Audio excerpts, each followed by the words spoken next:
So good evening students. और आज solution chapter में कल जहाँ तक के टॉपिक्स हुए थे उससे आगे चलते हैं और बहुत इंपॉर्टेंट टॉपिक आज लेके चलते हैं। आज हम लोग, कल मैंने आपको लास्ट टॉपिक में बताया था types of representation of concentration. 9 तरीके मैंने आप लोगों को कल बताए, उनमें wait percentage, volume percentage, ppm, normality, molarity, molality, mole fraction and formality. 3 topic already आप लोग कल डिस्कस हमारा आपका हो ही गया था और ऑलरेडी आप लोग उनको 9th क्लास में पढ़ चुके हैं। उनमें वेट परसेंटेज, वॉल्यूम परसेंटेज और पीपीएम। चौथा पॉइंट आज जो आता है वो आता सबसे पहले concentration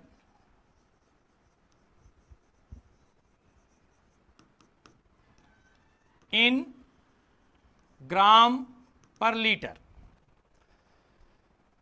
concentration in gram per liter. Remember, this is also known as strength of the solution.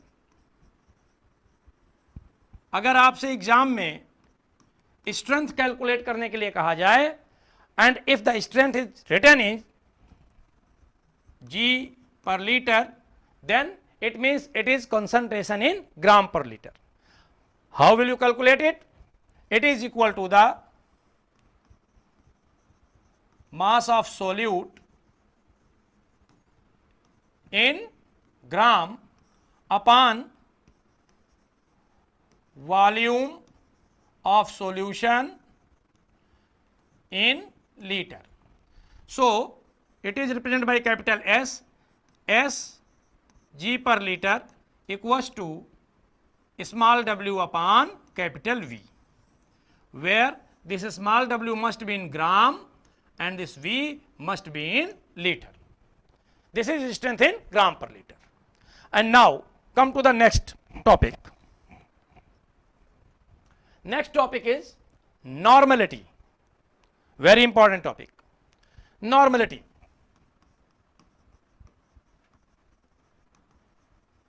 Represented by capital N. बेटा नॉर्मेलिटी कैलकुलेट करने के लिए हमें एक चीज जाननी बहुत जरूरी है और जनरली स्टूडेंट्स इस चीज को स्किप कर जाते हैं, छोड़ देते हैं। वो चीज है कि जब तक आप नहीं जानेंगे तब तक नॉर्मेलिटी आप कैलकुलेट कर ही नहीं सकते हो। और उस टॉपिक का नाम है equivalent mass.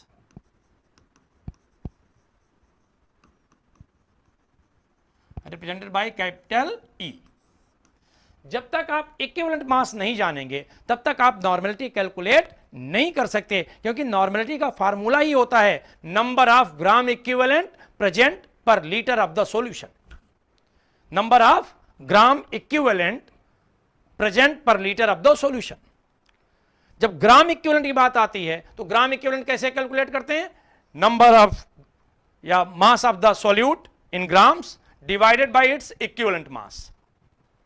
So to calculate normality we must know about equivalent mass. अब ये equivalent mass क्या होता है? अगर आप लोग थोड़ा सा ध्यान करें, ध्यान हो अगर आपको, तो 9th क्लास का ये टॉपिक है। 9th क्लास में नाम से ही जाहिर, बहुत आपको मैं रिकेप करने के लिए नहीं कह रहा हूं, मैं खुद ही बता रहा हूं। नाम से ही जाहिर है इक्विवेलेंट, यानी किसी चीज से तुलना की गई है, कंपेयर किया गया है। जो बेसिक डेफिनेशन, इसकी अर्लियर डेफिनेशन दी गई 9th क्लास में आपने पढ़ा, that mass of any element which is either combined with 1 gram of hydrogen और कंबाइंड विद और removed bye 1 gram of hydrogen, यानी 1 ग्राम हाइड्रोजन से कंपेयर किया गया। बट क्वेश्चन उठा कि जहां हाइड्रोजन नहीं है वहां कैसे निकालेंगे? तो फिर इसको चेंज किया गया और इसका कंपैरिजन ऑक्सीजन से किया गया। That mass of an element which either combines or removed by 8 gram of oxygen. Remember 16 नहीं कह रहा हूं, कितना? 8 ग्राम ऑफ ऑक्सीजन। वहां पर भी जब अगर ऑक्सीजन नहीं तो क्या किया जाए? तो फिर क्लोरीन से कंपेयर किया गया 35.5 ग्राम से। ये बेसिक डेफिनेशन है, ऑलरेडी आप लोग पढ़ चुके हैं। बट 11th क्लास में, 12th क्लास में और आगे ये डेफिनेशन होल्ड नहीं करती। तो इसके लिए कुछ फार्मूले बताए गए, आज उन्हीं फार्मूलों पर हम लोग डिस्कस करेंगे। सबसे पहला, किसी भी एलिमेंट का इक्विवेलेंट मास आपको अगर निकालना है, equivalent mass of any element simply written as ELE means ELE means element. So equivalent mass of any element is its atomic mass upon its valency. Very simple formula. Now you can calculate equivalent mass of any element if you know its atomic mass and its valency. For example, E of Na, what will be it? Atomic mass of sodium is 23 upon 1, that is equal to 23.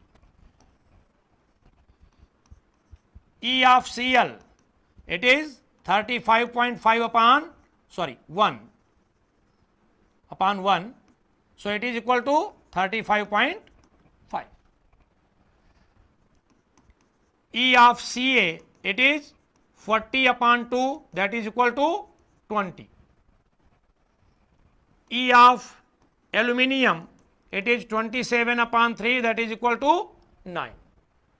So this is the first formula to calculate equivalent mass of any element. Now, equivalent mass of any acid, this is very important topic. Remember, this is very important topic for you all. Equivalent mass of any acid. Simple formula, its molar mass or molecular mass, whatever you say, upon its basicity.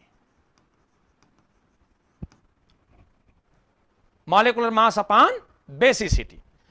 Now the question arises, what is basicity? What is basicity? Generally यहां पर एक बात और ध्यान दीजिएगा, usual बच्चे क्या करते हैं, बोलते हैं सर बेसिसिटी जितने हाइड्रोजन आयन उसमें होते हैं बस वही उसकी बेसिसिटी होती। नहीं, करेक्ट नहीं है। करेक्ट क्या है? Number of, remember I right here, number of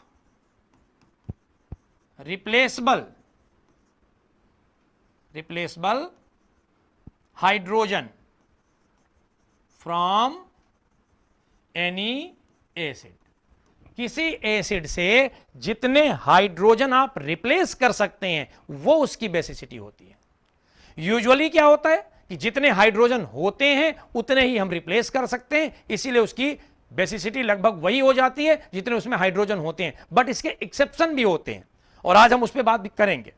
जैसे जनरली जो एसिड आपके कोर्स में है ज्यादातर, मैं उनकी बेसिसिटी आपको बता दे रहा हूं, ध्यान रखिएगा। HCl, its basicity is 1. Then HNO3, basicity 1. CH3COOH, 4 hydrogen है यहां, 3 यहां पर और 1 यहां पर।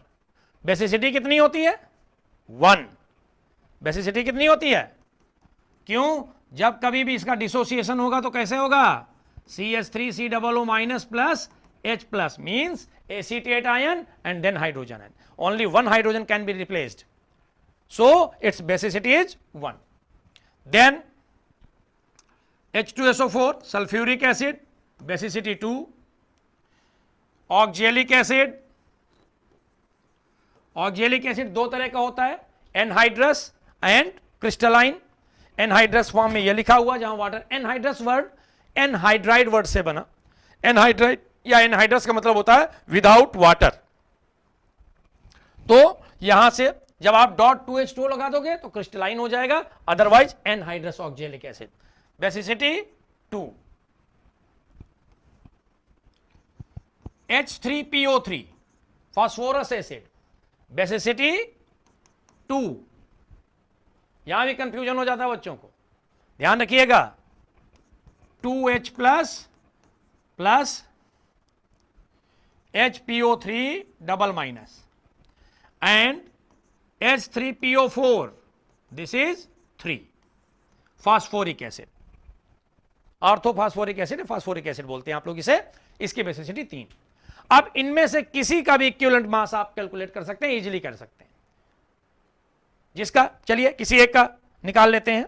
सबसे ज्यादा आपको जो जरूरत पड़ती है सल्फ्यूरिक एसिड की पड़ती है, या ऑक्जेलिक एसिड की पड़ती है, फास्फोरिक या फास्फोरस एसिड की भी आप निकाल सकते हैं, अगर आपको केवल क्या मालूम हो जाए, मॉलिक्यूलर मास। क्योंकि बेसिसिटी तो आपको ऑलरेडी मालूम हो गई, केवल जरूरत किसकी रह गई, मॉलिक्यूलर मास की। एक एग्जांपल ले लेते हैं, सल्फ्यूरिक एसिड EH2SO4 कैसे निकालेंगे, 1 into 2 मॉलिक्यूलर मास इसका निकालना जानते हैं आप लोग, 1 into 2 प्लस सल्फर का 32 plus 16 into 4 divided by 2 it is equal to 98 divided by 2 it is equal to 49. So equivalent mass of sulfuric acid is 49. Is it clear? EHCl 1 plus 35.5 upon 1 that is equal to 36.5. ये हो गया equivalent mass of any acid. किसी का भी आप निकाल सकते हैं। मास आपको सबको मालूम ही होंगे, फास्फोरस का 31, फास्फोरस का 31 होता है। तो इस तरीके से किसी भी एसिड का आप इक्विवेलेंट मास निकाल सकते हैं। अब क्वेश्चन आता है एसिड के बाद बेटा बेस का। फिर आगे व्हाइट पेज पे चलते हैं हम लोग, और अब बेस का इक्विवेलेंट मास कैलकुलेट करते हैं। मैंने कहा ये बहुत जरूरी है टॉपिक, इसके बगैर आप नॉर्मेलिटी, कम से कम नॉर्मेलिटी तो आप कैलकुलेट नहीं कर सकते। इसलिए बहुत जरूरी कि आपको इक्विवेलेंट मास निकालना आना चाहिए। आइए बेस का देख लेते हैं। E of any base, it is equal to its molecular mass of that base upon its acidity. Base की एसिडिटी होती है और एसिड की बेसिसिटी होती है। एसिडिटी का मतलब वो वाला एसिडिटी ना लगा लेना, खट्टे डकार आने लगे, है ना। तो यहां एसिडिटी जो आपकी है, ये एसिडिटी क्या है, आइए, it is equal to number of replaceable OH minus ion। किसी भी बेस से जितने OH हाइड्रोक्साइड आयन आप रिप्लेस कर सकते हैं, वही उसकी क्या होती है, बेसिसिटी होती है। और यूजुअली जो बेसेस आपके कोर्स में हैं, उनमें कोई ऐसा नहीं जो एक्सेप्शनल हो, लगभग वही होती है। जैसे NaOH basicity 1, KOH 1, ammonium hydroxide 1, calcium hydroxide 2 and etcetera, aluminium hydroxide 3 maximum, ये वही होती है। अब इनमें से जिसका भी सबसे ज्यादा तो जरूरत आपको इनकी पड़ती है भाई, कास्टिक सोडा। टॉपिक चल रहा है, एक बात और, कॉस्टिक सोडा। एक कॉस्टिक वर्ड क्यों यूज किया गया, सोचिएगा। कॉस्टिक सोडा को कॉस्टिक सोडा क्यों नाम दे दिया गया, फिर कभी टॉपिक चलेगा, कभी पी ब्लॉक वाला टॉपिक आएगा, या जब आप एस ब्लॉक पढ़ेंगे सोडियम हाइड्रोक्साइड, तो एस ब्लॉक 11th के कोर्स में है, तो वहां पर भी कॉस्टिक सोडा की प्रिपरेशन आपके कोर्स में है, तो वहां बताएंगे आपको कि नाम इसका ऐसा क्यों रखा गया। कभी कभी दिमाग में कुछ क्वेरीज लेके चला करिए, तभी क्वेश्चन पुटअप होते हैं और पढ़ने में भी इंटरेस्ट आता है। तो अब NaOH का अगर हमें निकालना है, E of NaOH, sodium 23, oxygen 16, hydrogen 1/1 that is equal to 40। Any problem? E of ammonium hydroxide 14, 1 into 4 plus 16 plus 1/1, तो 18, 1 19, 6 25, 10 35, 35। फिर से जोड़ लीजिए भाई, 17 4 21 4 25 10 35 35, यही हो गया। क्लियर? तो ये आपका हो गया बेस की किस तरीके से इक्विवेलेंट मास निकाला जाता है। एसिड और बेस के बाद अब अगला टॉपिक जो आपका आता है वो आता है, बढ़ जाओ आगे भाई, तो चले, तो अब अगला टॉपिक आपका आता है equivalent mass of any salt, E of any salt. ये बहुत इंपॉर्टेंट चीज, सॉल्ट का जब इक्विवेलेंट मास निकालना होता है तो अक्सर वहां पर आप लोग पुरानी थ्योरीज लगा देते हैं और गलती कर जाते हैं। बहुत सिंपल है ये भी, केवल एक काम करना है कि जो भी सॉल्ट, आप जानते हैं सॉल्ट क्या होता है, salt is the composition of one acidic part and one basic part, है ना। यानी जब सॉल्ट को आप वाटर में डिजॉल्व करते हैं तो क्या बनता है, एक एसिडिक पार्ट बनता है यानी एनायन और एक केटायन। तो ये केवल ध्यान रखना है कि जो एनायन और केटायन है जिन्हें हम लोग एसिडिक या बेसिक रेडिकल कहते हैं, उनके ऊपर टोटल चार्ज कितना है, पॉजिटिव और नहीं, क्योंकि कोई भी सॉल्ट आप जानते हैं कि salt are electrically neutral, salt पे कोई चार्ज तो होता नहीं। तो जो ये सॉल्ट है आपका, उस सॉल्ट में केटायन या एनायन पे नेट चार्ज कितना है, टोटल चार्ज कितना है किसी एक पर, आइदर केटायन पे या एनायन पे, ठीक है। फॉर एग्जाम्पल, तो इसका फार्मूला होता है molecular mass upon total charge over any one radical, total charge over any one radical. Radical means acidic और बेसिक, केटायन और एनायन। केटायंस बेसिक रेडिकल्स होते हैं, एनायन एसिडिक रेडिकल्स होते हैं। किसके अकॉर्डिंग, आप लोगों ने कंसेप्ट पढ़ा होगा 11th में, concept of acid and base, 3 concept पढ़े होंगे, Arrhenius theory, Bronsted Lowry theory and Lewis theory. तो लेविस कंसेप्ट के अकॉर्डिंग आप इलेक्ट्रॉन के बेस पे थ्योरी देते हैं। अब जैसे सपोज करिए आपको इक्विवेलेंट मास निकालना है, आपको एक सॉल्ट ले लिया हमने, कैल्शियम कार्बोनेट। कैल्शियम कार्बोनेट कैसे डिसोसिएट होगा, Ca double plus plus CO3 double minus, किसी एक का चार्ज लेना है, मॉलिक्यूलर मास आप निकाल लेंगे 40 plus 12 plus 16 into 3/2, either 2 positive और नेगेटिव। साइन से आपको कोई लेना देना नहीं है, केवल वैल्यू लिखनी है। So it is equal to 100/2, it is equal to 50। एक और ले लेते हैं example,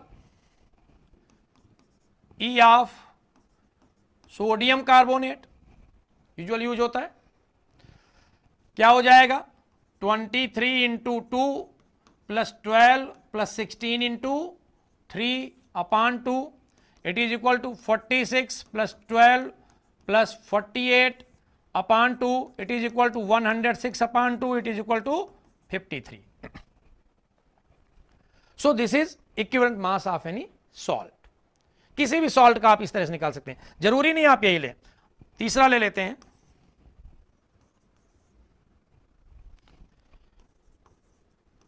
E of ammonium chloride, nitrogen 14, 1 into 4 plus 35.5/1। क्यों, अमोनियम क्लोराइड कैसे टूटेगा, NH4 प्लस Cl माइनस। वैसे यहां भी Na2CO3 कैसे टूटेगा, 2Na plus plus CO3 double minus.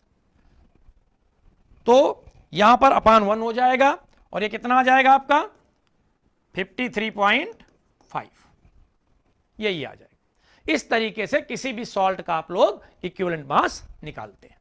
अब बात आगे बढ़ती है, सॉल्ट के बाद आगे चलते हैं हम लोग equivalent mass of any ion, equivalent mass of any ion.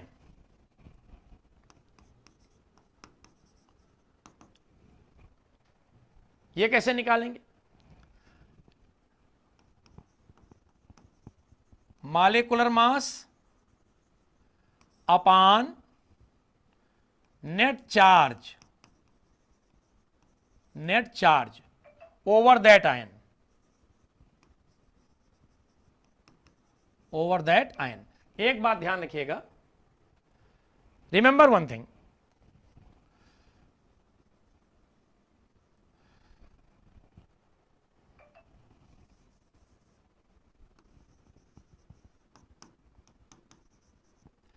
यहां हमने लिखा मॉलिक्यूलर मास। नॉर्मली आयंस के केस में मॉलिक्यूलर मास वर्ड यूज नहीं किया जाता क्योंकि ये मॉलिक्यूल नहीं है, आयन है। तो very correct word for here, it should be not molecular mass but it should be formula mass. क्या होना चाहिए? Formula mass. मैंने जानबूझ के मॉलिक्यूलर मास लिखा कि यूजुअल बच्चे लिख जाते हैं, बट आयंस के केस में चूंकि आयन इज नॉट मॉलिक्यूल, तो इस वजह से हम लोग उसको फॉर्मूला मास लिखते हैं। अब सिंपली किसी का भी आपको निकालना हो, सपोज सबसे common CO3 minus double carbonate ion 12 plus 16 into 3 upon 2 it is equal to 60 upon 2 it is equal to 30। E of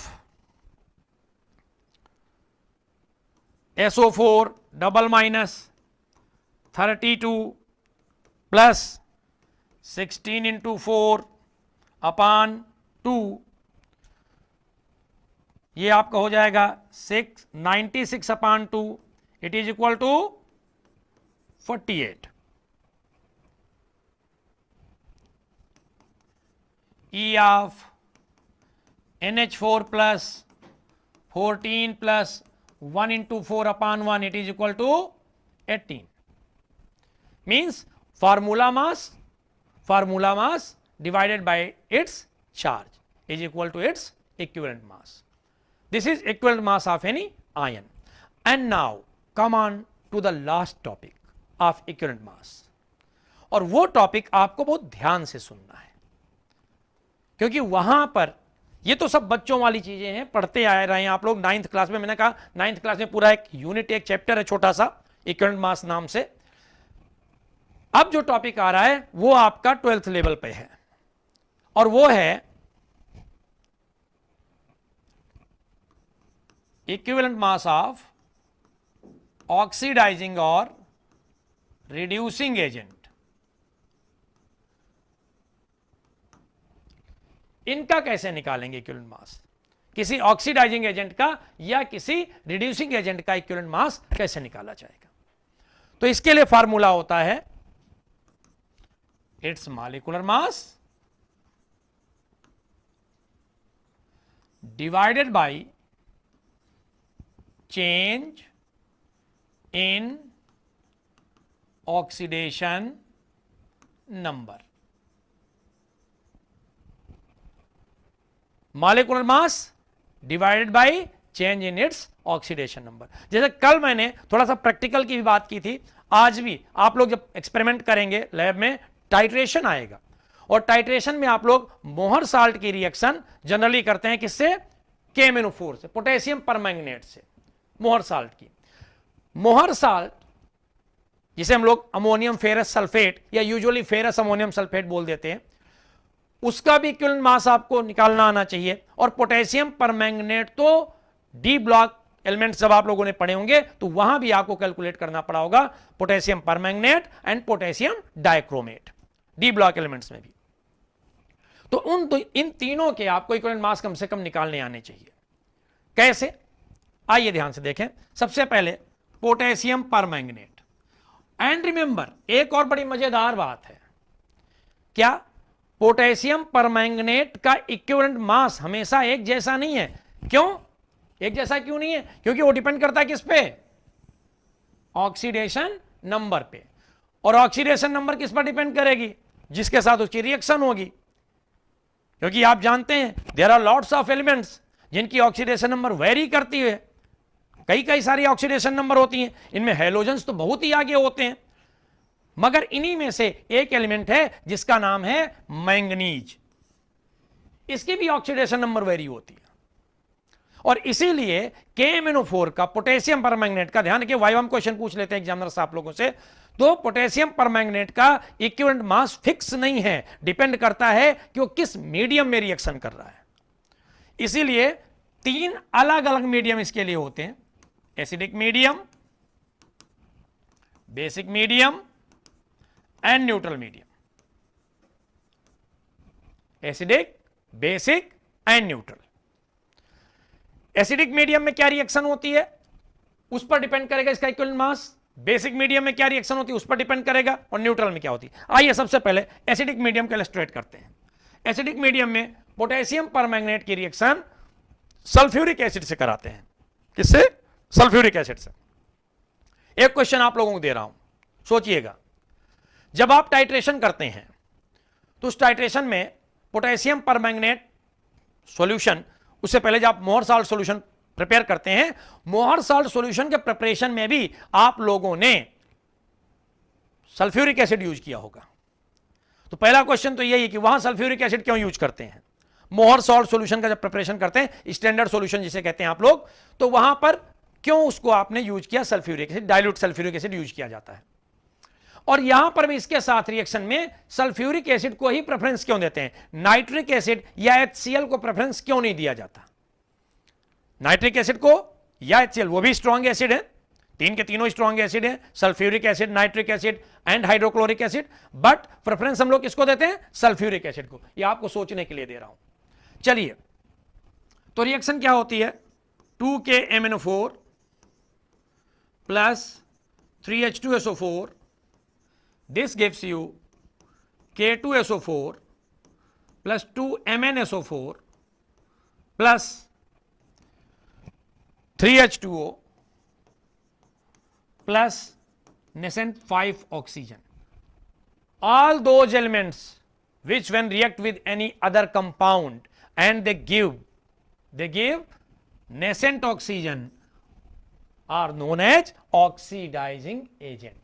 That's why potassium permanganate is known as oxidizing agent. For calculation of equivalent mass, अगर आपके पूरी reaction नहीं लिखने का मन है, आप इसे शॉर्ट में भी लिख सकते हो। क्यों? क्योंकि हमें, जब आप लोगों ने 11th चैप्टर पढ़ा होगा रेडॉक्स रिएक्शन, रेडॉक्स रिएक्शन में आप लोगों ने बैलेंसिंग सीखी होगी, और बैलेंसिंग में आप लोगों ने सीखा होगा कि हम लोग क्या करते हैं, आयन इलेक्ट्रॉन मेथड जब करते हैं तो वहां पर जो आयन, जिन आयंस की ऑक्सीडेशन नंबर चेंज नहीं होती, उन्हें एलिमिनेट कर देते हैं और तब आयनिक फॉर्म में इक्वेशन लिख ली जाती है। सेम चीज यहां पर भी है, हमें जरूरत केवल इनकी है और इनसे कन्वर्ट होकर क्या आ रहा है? ये आ रहा है। क्योंकि पोटेशियम की ऑक्सीडेशन नंबर ऑलवेज +1 होती है, कभी चेंज नहीं होती। Sulphate ion as a whole अगर देखें, सल्फर की तो चेंज होती है, but sulphate ion as a whole आप देखेंगे तो -2 ही रहेगी। तो इनमें चेंज नहीं होना। वाटर की आप जानते हैं 0 है, तो चेंज केवल किस में होना है? मैंगनीज सल्फेट में, MnSO4 में। और उस वजह से ये KMnO4, आप इसको ऐसे भी लिख सकते हैं, KMnO4 गिव्स MnSO4। और अब अगर आप ऑक्सीडेशन नंबर, इतना तो मालूम होगा आप लोगों को, ऑक्सीडेशन नंबर इसकी कैलकुलेट करेंगे। पोटेशियम की चलिए +1, जिसकी निकालनी उसकी x मान लिया, ऑक्सीजन की -2 into 4, it is equal to 0, so x equal to +7, x equal to +7। यहां पर निकालेंगे Mn की x, सल्फेट आयन की एज ए होल, वैसे सल्फर की +6 होती है यहां पर, बट एज ए होल अगर आप ले लें तो -2, it is equal to 0, x equal to +2। अब यहां सॉल्व कर दे रहा हूं। अगर इसका चेंज इन ऑक्सीडेशन नंबर निकालें, चेंज इन ऑक्सीडेशन नंबर कितना आ जाएगा? It will be 7 - 2, it is equal to 5। Change कितने का आया? 5 का। तो अब इक्विवेलेंट वेट आप निकालेंगे बड़े आराम से, किसका? KMnO4 का। कितना? Potassium 39, manganese 55, oxygen 16 into 4 divided by 5, it is equal to the 158 divided by 5, it is equal to 31.6. 31.6. In acidic medium, the equivalent mass of potassium permanganate is 31.6, remember, but not in basic medium. Basic medium में इसका equivalent mass change हो जाता है। क्यों? क्योंकि अब इसकी reaction, याद रखिएगा, हिंट दे रहा हूं, आप लोग खुद प्रैक्टिस करिएगा, इसकी जरूरत होगी, बताएंगे आप लोग तो आगे इसको सॉल्व भी कर देंगे। बेसिक मीडियम में इसकी रिएक्शन पोटेशियम हाइड्रोक्साइड से करा दीजिएगा, तो जहां ये MnSO4 बना है यहां KMnO4 की जगह K2MnO4 बन जाएगा, पोटेशियम मैंगनेट बन जाएगा। और वहां चेंज इन ऑक्सीडेशन नंबर जब आप निकालेंगे तो वो 1 की आएगी, तो वहां इसका इक्विवेलेंट मास 158 ही रहेगा। क्यों? 158 अपॉन 1 करेंगे तो that will be 158 in basic medium. ठीक है ना। न्यूट्रल मीडियम में आएंगे तो चेंज हो जाएगा, क्योंकि वाटर से रिएक्शन करानी है। न्यूट्रल मीडियम में किससे कराएंगे? वाटर से। एसिडिक मीडियम में मैंने किससे कराई? सल्फ्यूरिक एसिड से। यहां पर मैंने बताया मेजर प्रोडक्ट आपका क्या बना है? MnSO4 लिखे दे रहा हूं। बेसिक मीडियम में मेजर प्रोडक्ट क्या बनेगा? K2MnO4। और यहां पर क्या बनेगा? MnO2 manganese dioxide. MnO2 manganese dioxide बनेगा, जिसका जब आप चेंज निकालेंगे तो यहां पर इसकी ऑक्सीडेशन नंबर 4 आ जाएगी, यहां 7 आ जाएगी, चेंज 3 का आ जाएगा, 158 अपॉन 3 करेंगे तो 52.6 आंसर आ जाएगा। तो तीनों मीडियम में अलग अलग हो गया। एसिडिक मीडियम में कितना आया? 31.6। बेसिक मीडियम में कितना आया? 158। और न्यूट्रल मीडियम में कितना आया? 52.6। 158 अपॉन 3। इस तरीके से पोटेशियम परमैंगनेट का equivalent mass. In same manner आपको K2Cr2O7 पोटेशियम डाइक्रोमेट का भी निकालना है। इसका एसिडिक मीडियम में जनरली निकाला जाता है पोटेशियम डाइक्रोमेट का। और जब इसको निकालेंगे आप एसिडिक मीडियम में सल्फ्यूरिक एसिड से रिएक्शन कराएंगे तो शॉर्ट में इसकी भी रिएक्शन में K2Cr2O7 से क्या बनेगा? Cr2SO4 whole thrice chromium sulphate. Change in oxidation number निकाल लीजिए, डिवाइड कर दीजिए, आंसर आ जाएगा आपका। ठीक है। इस तरीके से ऑक्सीडाइजिंग और रिड्यूसिंग एजेंट का निकालते हैं। फेरस अमोनियम सल्फेट मोहर सॉल्ट का जब आप निकालेंगे तो 392 आ जाएगा, क्योंकि वहां change in ferrous ammonium sulphate में चेंज केवल ये होता है। फेरस अमोनियम सल्फेट आप जानते हैं, ये फार्मूला होता है मोहर सॉल्ट का, ammonium sulphate ferrous sulphate dot 6H2O। Double salt है। डबल सॉल्ट की क्या पहचान होती है? वाटर ऑफ क्रिस्टलाइजेशन जुड़ा होता है, दो सॉल्ट तो आपस में कंबाइन होते ही होते हैं। और यहां जो चेंज होता है बेटा, ये केवल चेंज फेरस सल्फेट का ही होता है। काहे में? फेरिक सल्फेट में। अमोनियम सल्फेट में कोई चेंज नहीं होता, इसलिए चेंज इन ऑक्सीडेशन नंबर 1 आती है। और इसका मॉलिक्यूलर वेट आप निकालेंगे अमोनियम फेरस सल्फेट का तो 392 अपॉन 1 करोगे 392 आ जाएगा। सॉल्व करिएगा आप लोग। इस तरीके से इक्विवेलेंट मास वाला पूरा टॉपिक आपका जो एक्सप्लेन करना था पूरा एक्सप्लेन किया मैंने। अब यहां से आपका अगला टॉपिक शुरू होगा, नॉर्मेलिटी। Thank you.